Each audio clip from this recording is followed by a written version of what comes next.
In the early morning hours of October 24th of 2014, a 15-year-old was at school when he texted his group of friends telling them to meet him at the lunch table. When they all grouped up, what he would do would shock an entire city. This is the case of Jaylen Freiberg.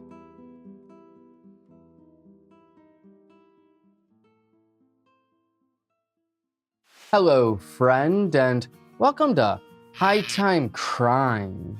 My name's Joel, and on here I specialize in true crime and also holding myself back.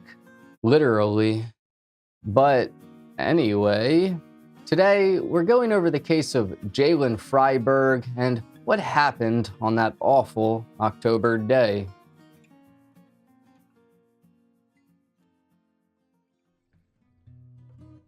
For our story, we're heading to Marysville, Washington. Marysville is a suburb of the nearby city, Seattle, and there's about 70,000 people that live there, give or take. There's many beautiful parks and trails, and people seem to really enjoy this area. There was also a teenager who lived here, and his name was Jaylen Ray Freiberg. Born on July 31st of 1999 to his parents Ray Jr. and Wendy Freiberg. Jaylen had 2 sisters and 2 brothers, and by all accounts, every single person said that he was very normal, outgoing, and likable. Not your typical telltale signs of a killer, but Jaylen was different. His family was a large one that lived on the Tulalip Indian Reservation. They go back many generations, but his father Ray worked in natural resources for the tribes, and his mother, Wendy, was the deputy general manager for tribal government operations. There's some interesting things that happened with Ray that I'm going to talk about now. In 2002, the mother of one of Ray's children got a protection order against him in the Tulalip Tribal Court. It was Jaylen's brother's mother, but she alleged that Ray threatened her, slapped her, and pulled her hair. Ray pleaded not guilty, but nobody believed him, and so he now had a tribal domestic violence protective order against him and wasn't allowed to buy guns. That didn't stop him from doing that exact thing, though. Between 2002 to 2014, Ray had bought at least 10 guns because each time he would fill out the form and check no. When questions were asked about harassment, stalking, and threatening. He also passed a ton of FBI background checks. One even allowed him to get a concealed carry permit. This was all due to a glitch in the reporting system of the tribe's court. In September of 2012, Ray went to court again, and this time it was because he violated the protection order. He was ordered to comply with the terms of the order and given a 6-month suspended sentence. Only a few months later, in January of 2013, he went to a gun store on the Tulalip Reservation. While he was here, he purchased a Beretta PX4 Storm, a semi-automatic 9mm pistol. These guns were supposedly locked in a safe in Jaylen's room for some reason, and the Beretta PX4 Storm was in Ray's car. So anyway, going back to Jaylen, and when he was young, about 5 or so, he started to get into football and wrestling. He was very good at both, but his brother was a bit better at wrestling. Jaylen was very in tune with his Indian heritage and loved spending time on the Tulalip Reservation.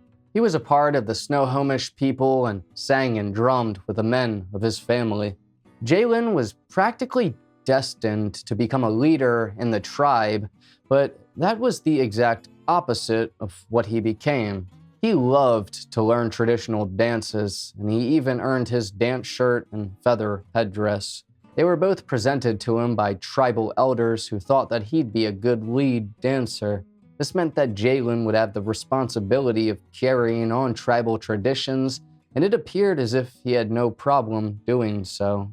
His father and grandfather had taught him how to fish for salmon using nets, and his father specifically taught him how to hunt. Jaylen loved hunting. He hunted deer and elk, and he'd go throughout the fall and winter with his dad and brother. Here's what Jaylen actually had to say about it in a Facebook post. He wrote, "The thing is, I don't always just go out and shoot something. It's not my favorite part about hunting. My favorite part about it is just being in the woods. Just me, my dad, and my brother. And even if I'm sitting in the passenger seat sleeping, it doesn't matter. I like to be in the woods, and that's it." So sometime when Jaylen was in the 7th grade, he met a girl named Jaylen. They immediately hit it off and thus began a pretty long relationship that had ups and downs. A few years would pass, and Jaylen was now 15 years old and in the 9th grade. Everything, for the most part, on the outside world appeared okay. But there were some pretty telltale signs that something just wasn't right. Jaylen was on the football team and quite a good player. He had a lot of friends, was very popular, and everyone had good things to say about him. On Monday, October 13th of 2014, Jaylen was elected homecoming prince by his classmates. This wasn't like a joke thing or whatever. He was just genuinely that liked. On Tuesday, October 14th, or the next day, Jaylen fought a teammate of his from the football team right before their practice because the guy said something racist to Jaylen. So Jaylen ended up beating him up. Jaylen got suspended from school for a few days because of this, and also from football. This same week, he started acting a bit weird to his girlfriend, and she noticed. She texted him about how he's had a really short fuse with her lately, and that he's not loving her like she knows he knows how. Fast forward a few days to Saturday, October 18th, and this was the day of Jaylen's homecoming dance. I guess even though he was suspended, they still allowed him to go to the dance, and not only that, but also be the homecoming prince. Before the dance, Jaylen met up with some friends at the casino so their parents could take pictures. He went with his girlfriend, Jaylen, and some things happened later in the night after the ceremony and dance. Jaylen, his girlfriend, and group of friends all went back to his house after homecoming. Jaylen's girlfriend got mad at him for flirting with another girl, and so the friends left them alone to try and work things out. Things got even worse. The couple started really arguing, and before long, it turned into what sounded like a physical fight. This broke Jaylen and Jaylen up, and this is where things really started to ramp up. Jaylen was an active user of social media, especially Twitter, to share his thoughts and his emotions. He started his account in June of 2014, and immediately he began to post some eerie messages.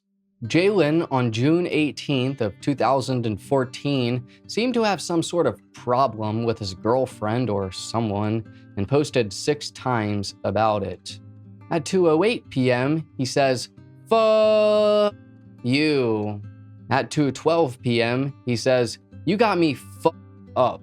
At 2:25 p.m., he said, "Don't talk to you? Okay, that's what I was doing last night. Wasn't that hard?" At 3:24 p.m., he said, "You're starting to piss me off."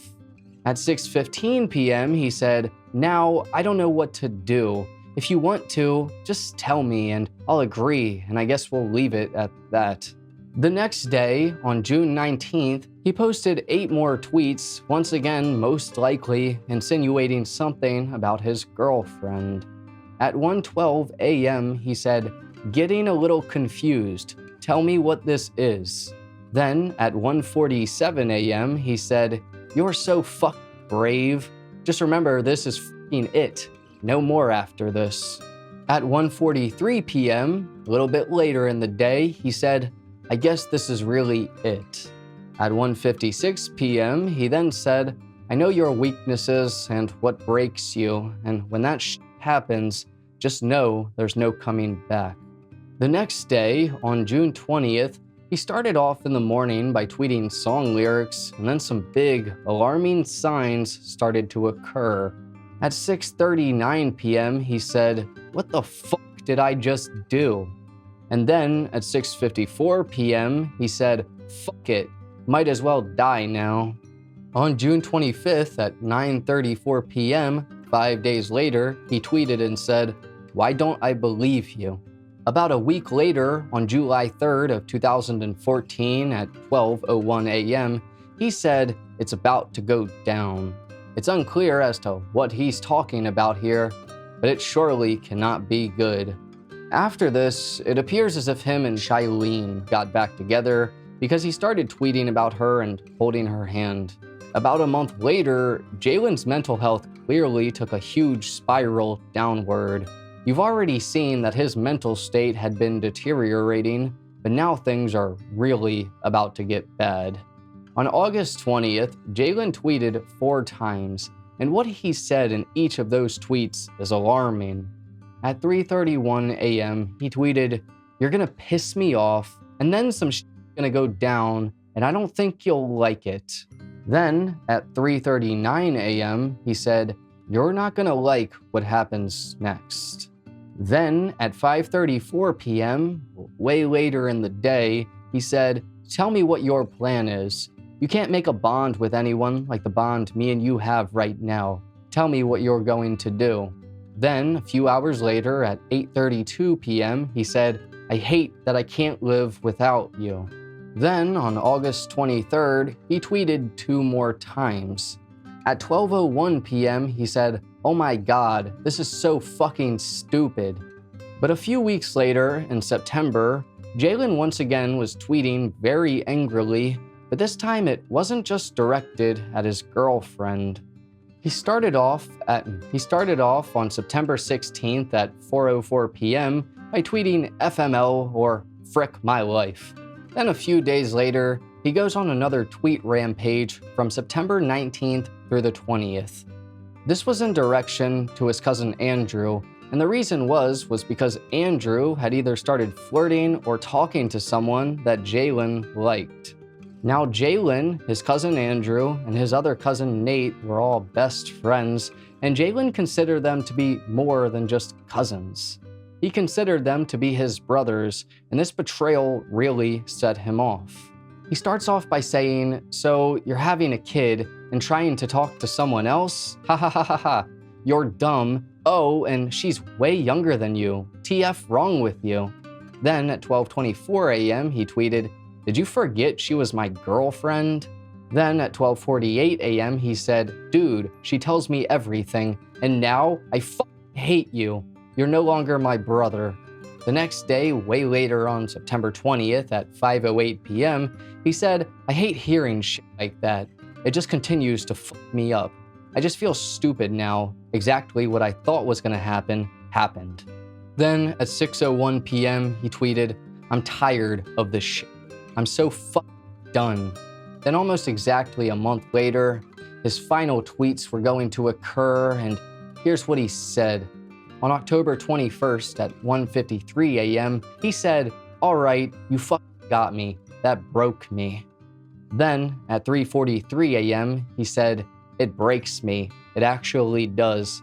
I know it seems like I'm sweating it off, but I'm not, and I never will be able to." And 2 days later, on October 23rd, he tweeted once. This was not only his final tweet, but this was the day before some awful things were about to occur. At 11:17 a.m., he tweeted, "It won't last. It'll never last." So we'll travel back a few days, and on Monday, October 20th, Jaylen was talking to his other cousin that was a girl at their school. Her name is Karen, and she said that Jaylen was very distraught about this whole situation and that he was acting like a psycho. On Tuesday, October 21st, Jaylen texted his girlfriend and said, "Please just talk me out of this and the gun's in my hand." She replied back to him by telling him to leave her alone. He replied back by saying, Okay, well, don't bother coming to my funeral. The next day, on Wednesday, October 22nd, Jaylen and Shailene continued to argue over text message, and he said this to her. I set the date. Hopefully you regret not talking to me. You have no idea what I'm talking about, but you will. Bang, bang, I'm dead. Shailene texted him back asking to stop texting her, and she stopped replying to what he was saying. On October 23rd, the day before, Jaylen texted Shailene and told her to read his texts the next day. She was still ignoring him, and so she didn't reply. This was Jaylen's last straw, and he was ready to snap.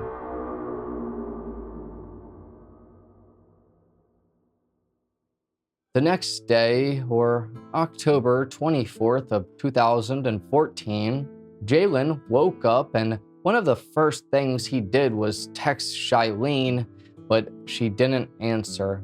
Next, he grabbed his father's Beretta PX4 Storm, the 9mm pistol. Jaylen then got ready for school, dressed head to toe in all black, and he took the bus. During the early morning, Jaylen talked to a friend of his who was in 11th grade about the fight that he got into the previous week. Jaylen said that it was an act of anger and an act of aggression, and that he should have used his words, which is very strange considering what he does next. Jaylen texted his group of friends, which consisted of Shaylee Chucklenaskett, Zoe Galasso, Andrew Freiberg, his cousin, Nate Hatch, also his cousin, Gia Soriano, Karen Parks, another cousin, and Carmen Lopez. He asked everyone if they could all meet him at lunch, and some of them had to skip class to do so. Next, Jaylen texted a friend of his named George at 10:25 a.m. and sent him a picture of the gun resting between his legs. George went to a different school. I believe it was the same one that Shailene went to. His message was, "Have Shailene call me before I do this." Within 2 minutes at 10:27 a.m., Shailene called him and their conversation lasted for about 2.5 minutes. Jaylen said that he's going to do something awful and has been thinking about it even before they broke up. Shailene asked him why he's feeling like this, and he replied that he doesn't want to be here anymore. At about 10:30-ish, they hung up the phone, and Jaylen first texted his dad saying, "Read the paper on my bed, Dad. I love you." Then he texted about 14 family members in a message titled, "My funeral shit." In this message, he says some very awful things, and I'll talk about it in a bit, but just know he wanted his funeral poppin'. A few more minutes would go by, and at 10:37 a.m., everything would change.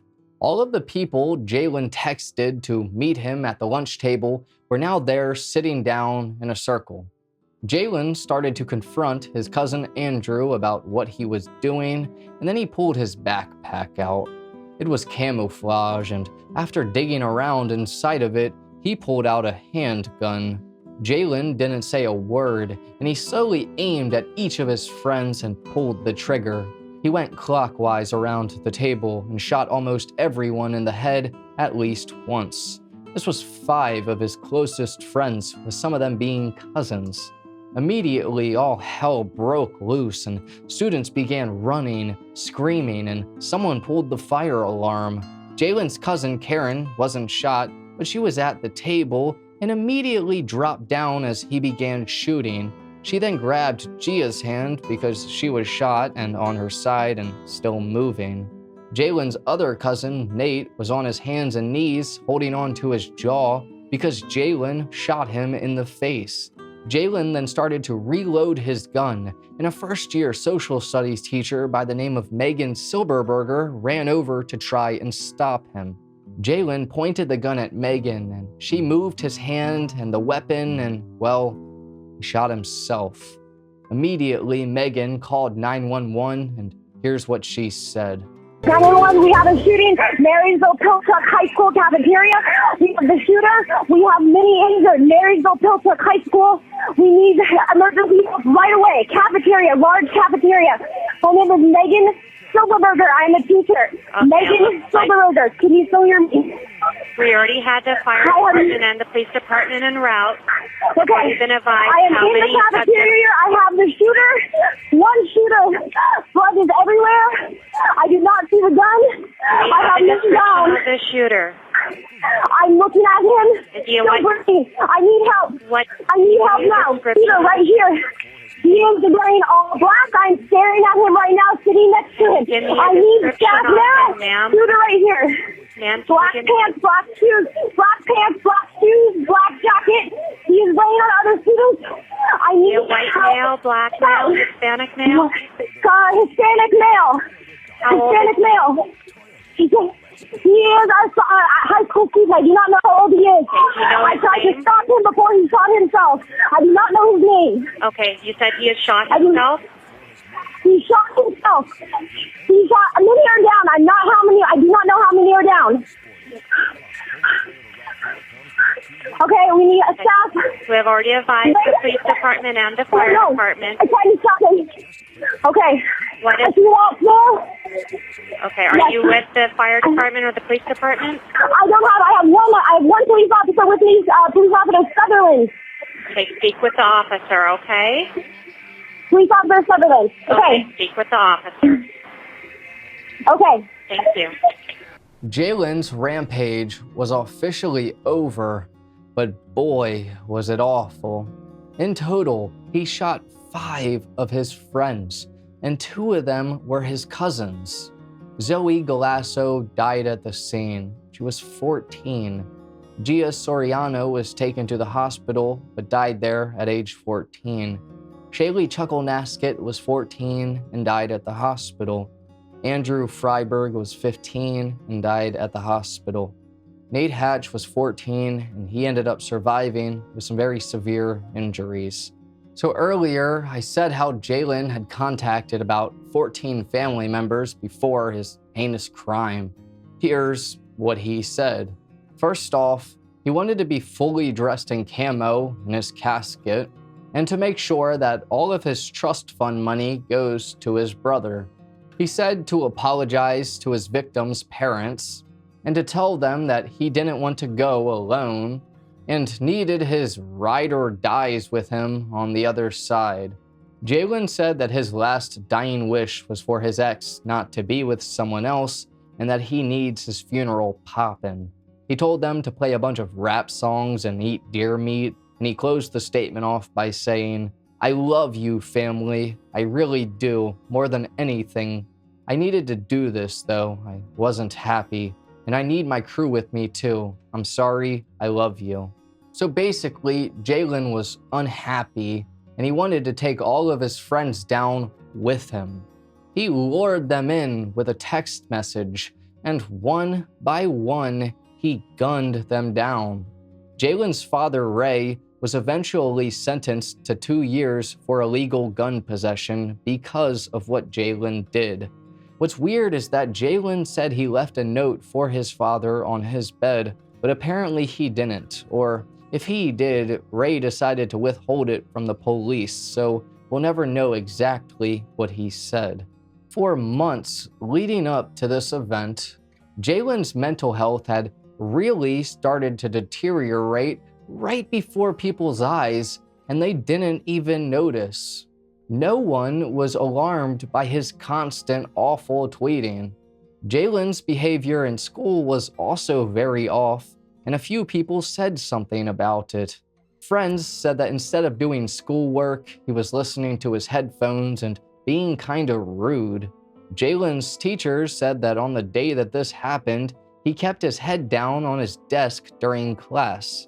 Apparently, for 10 days prior to this, he was also skipping class and just showing odd behavior. Now, the reactions by everyone that knew him after this happened is really weird to me. Most people, including his classmates, friends, and family, and even one of his friends that he shot, forgave him. And not only forgave him, but many praised him. Jaylen was included in many memorial posts and Twitter posts about how much people loved him and miss him, and students began wearing shirts that said Team Jaylen to school after this happened. These shirts were originally made because Jaylen suffered from diabetes. The school that he went to, or Marysville Pilchuck, ended up putting him into the yearbook as if nothing happened. This included his photo and photos of him with the football team and as the school's homecoming prince. Nate Hatch, one of Jaylen's victims and cousins who survived, said this. At first, he said that he's grateful to be alive, and then he also said, "I love you and I forgive you, Jaylen. Rest in peace."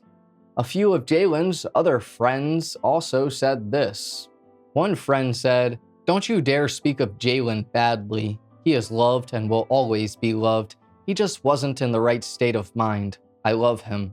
Another friend said, "To the guy at Walmart who just looked at my shirt and said, 'I'm sorry you went to school with a psychopath. I'll pray for you.'" Jaylen's ex-girlfriend, Shailene, said this.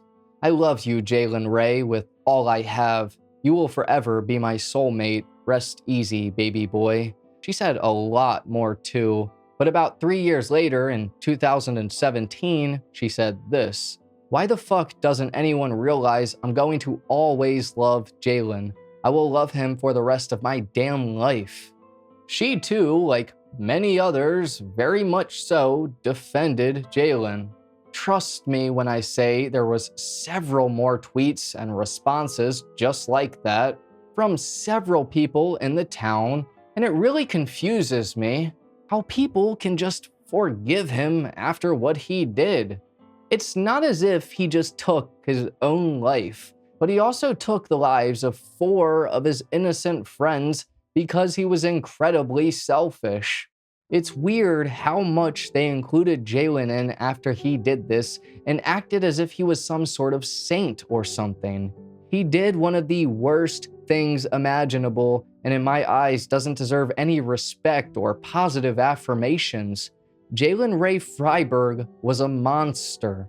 I hope that all 4 of Jaylen's victims are resting peacefully and that his cousin Nate has healed well and is doing okay. Same with all of the families involved in this senseless tragedy. Gia Christine Soriano was 14 years old and a gentle, loving young woman. She loved children and all kinds of animals with dreams of becoming a veterinarian. She was soft-spoken and confident. Zoe Rain Galasso was 14 years old and remembered as someone who loved and was loved. She liked going on road trips and live music and played pretty much every sport, though she was really good at soccer. She was a huge ball of joy, and here's a response from her mother. She was everything. She was a light. She was beautiful inside and out. She was the most giving, the most wonderful, just the most wonderful person. Being around her made you want to just be happy. She had a laugh that was contagious, and at times it was so funny because you'd hear her laugh and you'd think, gosh, stop laughing. But now it's like, I just wish I could hear it constantly, you know? And I wish I could just hear it over and over and over again. And once we gathered all the family, we all went to the hospital with mass confusion and children coming in with, you know, head wounds. It's hard to decipher who's who, and all the girls looked a lot alike. For us, they finally had to tell us that our child had passed at the school. I have to forgive him. In order for me to move on, I have to. I'll never know why he did it. And he took away one of the best things that I ever brought into this world. He did. But he's a child too. And in order for me to heal from this, I have to forgive him, because I cannot waste my life hating or being angry. I just can't. Shaylee Adele Chucklenaskett was 14 years old and very outgoing, confident, silly, persistent, fearless, and she loved God. Shaylee, or Shay, loved volleyball and basketball, and she was really good. She adored her friends and family and was a great friend. Andrew Martin Leroy Freiberg was 15 years old and was considered to be an amazing and important person. He was a natural-born athlete, and his family said he succeeded at everything he did. He loved to wrestle, play football, ride four-wheelers, spend time out on the water, and just hang out with his friends and family. Andrew was also Jaylen's cousin. Also, I saw news reports that said that Jaylen was with another girl at the time of the shooting and actually dating or talking to her. I couldn't figure out if that was true or not, but apparently when he started shooting, that's when she left. If that's all true, then the entire story is just so bizarre. But anyways, thank you for watching this episode of High Time Crime. If true crime is your thing, then please subscribe and hit the like button because it's all we do. Another thing is that I've recently started an all-exclusive Patreon. And here, you're given the choice of 3 tiers, and the last one allows for a Patreon-only video that's uncensored. That tier and the second tier allow you to have your name at the end of each High Time Crime video. This is just in case you want to support me a little further. I hope you have a great rest of your day. Take care, friend.